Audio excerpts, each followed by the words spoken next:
שלום לכולם, שלום חברים, כאן מעוז הדר, מהדר פלוס, תיווך ייעוץ והשקעות נדל"ן בעפולה והסביבה.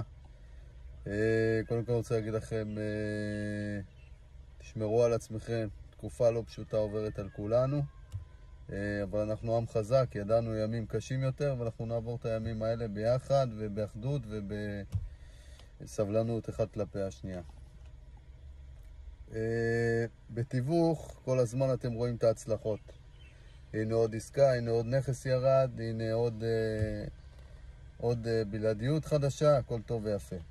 יש את הדברים הפחות שרואים אותם ופחות אוהבים לדבר עליהם. זה יותר נושא של מה קורה כשמגיעים לרגע של מעמד עסקה. שתי עורכי דין מדברים ביניהם, מוכרים רוצים למכור, קונים רוצים לקנות, משהו לא מסתדר, מספיק מילה לא במקום והעסקה לא יוצאת לפועל.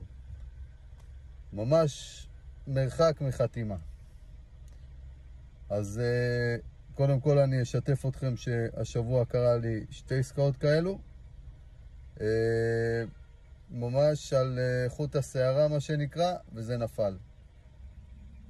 הכל טוב, הכל בסדר, חווינו ימים כאלה בעבר, יש ימים כאלה, יש עסקאות מהסוג הזה. חשוב לדעת לאסוף, לא יותר מחצי דקה להתבאס, ולהפיק מסקנות לעסקאות הבאות, ובאמת ליישם לקראת הצעד הבא מהטעויות שנעשו, מה נלמד וניישם לעסקאות הבאות. הכל טוב, אנחנו בעשייה, כל הזמן צריך להיות בעשייה, לא להוריד את הרגל מהגז, אפילו לא לשנייה אחת.